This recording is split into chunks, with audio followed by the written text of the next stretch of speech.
Ladies and gentlemen, you've seen the headlines, the dramatic photos. Russian military jets landing in Venezuela. The language is urgent, full of talk of confrontation, of a new Cold War, and the immediate question is always, what happens next? Will there be a showdown? But that's the wrong question. The right question is, why? Why is this happening now? Why are the United States and Venezuela locked in this escalating hostility? And why is Russia suddenly a player in America's backyard? To understand that, you have to learn to ignore the screaming headlines about freedom and tyranny. Your first instinct, whenever you hear that language, should be to ask one simple thing. Whose economic interests are really at stake? The United States government frames its problem with Venezuela as a noble defense of democracy. But if you scrape away the rhetoric, you find a much older, much deeper story. A story about oil. Venezuela sits on top of the largest proven oil reserves on the planet. For decades, U.S. corporations enjoyed incredible profits from that oil, working with governments in Caracas that were friendly to Washington. But then something changed. Leaders like Hugo Chavez and later Nicolas Maduro decided that more of that oil wealth should stay in Venezuela, that it should fund social programs, education, housing for the poor. And almost overnight, in the eyes of U.S. officials, they stopped being leaders and started being dictators. The language of human rights became a convenient mask for what is, at its core, a brutal economic conflict over who controls a vital resource. So where does Russia fit in? Those jets landing in Caracas aren't just military theater. They are a message. A clear, calculated message to Washington. You are not the only superpower on the block. You have a backyard, so do we, and we can play in yours. Moscow is asserting its right to operate globally, to gain leverage in its wider confrontations with the West, from Ukraine to sanctions, to NATO expansion. And here's the hook that should really grab you. When empires collide like this, it's never the presidents or the prime ministers who pay the price. It's the workers, the ordinary people, the Venezuelans living under crushing sanctions that have collapsed their economy, the Russians facing economic isolation because of their government's actions, the Americans watching trillions of their tax dollars get funneled into military posturing instead of healthcare or schools or crumbling infrastructure. The truth, the Putin versus Trump narrative the media sells us is entertaining, sure, but it's dangerously misleading.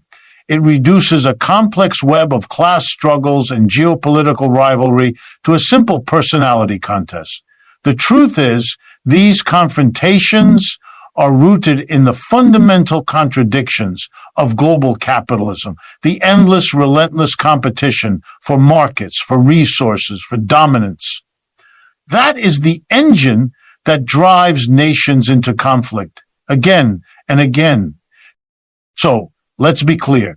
The arrival of those jets is not a small gesture. It is a signpost in a shifting world order. It tells us that U.S. dominance is no longer uncontested and that rival powers are now willing to challenge it directly, even in Washington's own hemisphere. The echoes of the Cold War are back.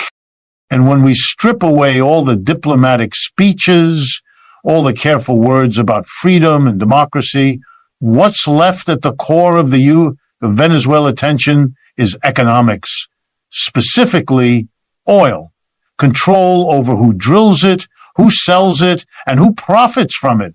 By daring to say that Venezuelan oil should serve Venezuelans first, Chavez and Maduro crossed a red line.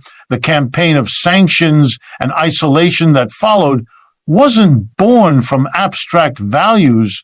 It was born from concrete, material interests in the world's most critical resource. This struggle over oil wealth has devastating human consequences.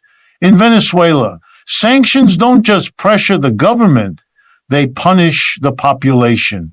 They mean food shortages, skyrocketing prices, hospitals without medicine. Imagine being told your suffering is a necessary sacrifice for democracy, while knowing the real fight is over the oil beneath your feet. In Russia, citizens endure the costs of their government's defiance, rising inflation, limited goods, while the state projects strength abroad. And in the United States, the costs are subtler, but just as real. Every dollar spent to maintain military dominance in Latin America is a dollar not spent on a bridge in Ohio, a school in Michigan, or a clinic in West Virginia.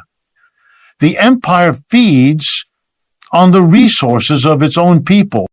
The media will focus on the powerful men, Maduro, Putin, the US president, as if they are the only characters in this story. But the real story is written elsewhere. It's written in the life of the Venezuelan workers, standing in a line for groceries that never come. It's written in the budget of the Russian family tightening its belt.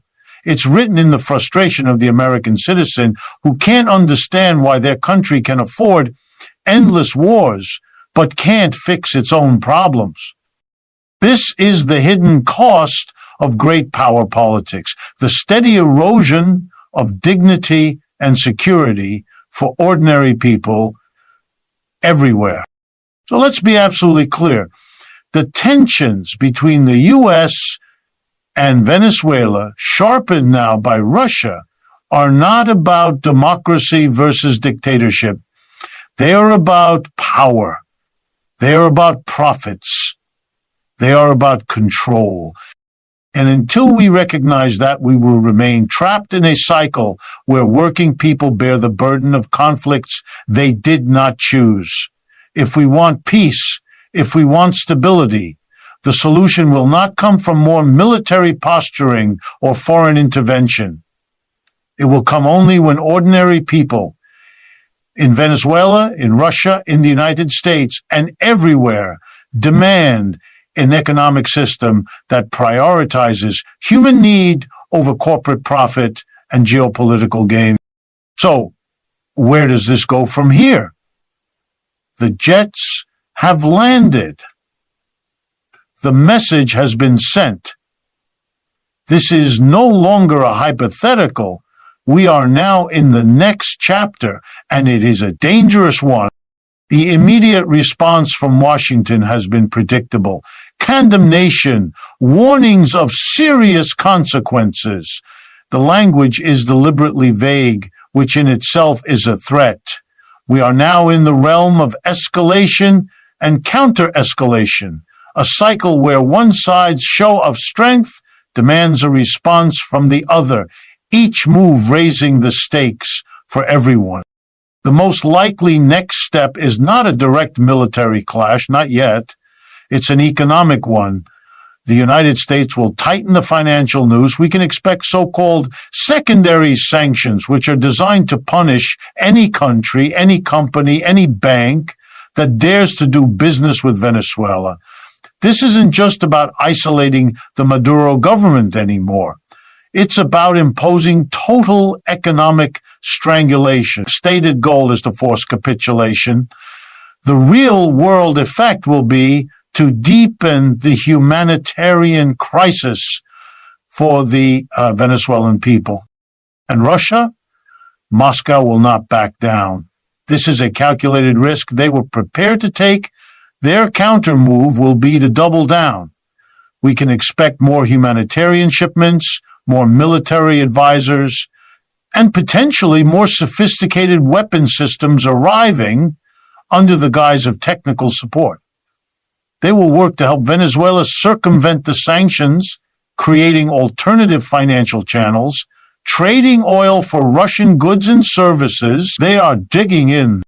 This creates a terrifying new normal, a partitioned Venezuela, in a sense. One part connected to the crumbling, sanctions-ravaged traditional economy, the other propped up by a parallel Russia-backed system. This is a recipe for prolonged suffering and instability. But the conflict will not be contained to Venezuela's borders. Look for the ripple effects across Latin America. The region will be forced to choose sides, creating new fractures. Countries that oppose U.S. policy, like Bolivia and Nicaragua, may seek closer ties with Moscow, seeing a powerful patron.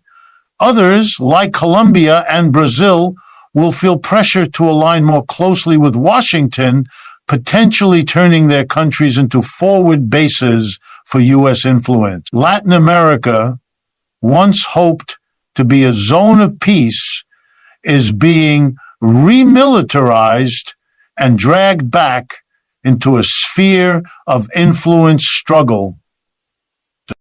And here is the new hook, the one that should keep you up at night. The battle of the narratives is about to go into overdrive. The U.S. media apparatus will amplify stories that frame this as pure Russian aggression, an unwarranted invasion of the Western Hemisphere. The focus will be on the threat posed by Moscow, often glossing over the years of economic warfare that created the opening for Russia in the first place. On the other side, Russian and allied media will paint a picture of heroic resistance against American imperialism, positioning themselves as the defenders of Venezuelan sovereignty. They will flood the information zone with images of U.S. sanctions causing starvation, framing their own military presence as a necessary shield. Caught in the crossfire of this information war is the truth. And caught in the crossfire of the geopolitical conflict are, as always, the people. The Venezuelan people facing an even deeper collapse.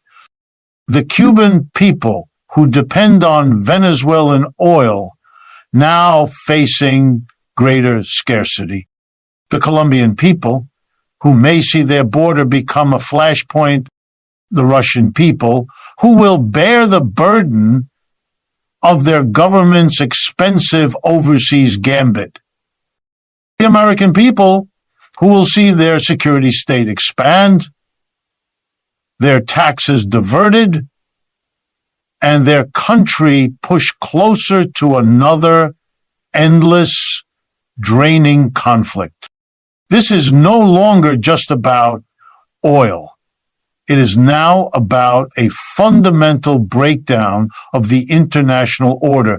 The rules are being rewritten in real time, not with diplomacy, but with troop deployments and economic blackmail. The arrival of those Russian jets wasn't an endgame. It was the first move in a much more dangerous game. A game where the risks of miscalculation are higher than they have been in decades. One wrong move, one misread signal, one localized incident could spiral into something no one can control. We are not watching a news story. We are watching the first act of a tragedy unfold.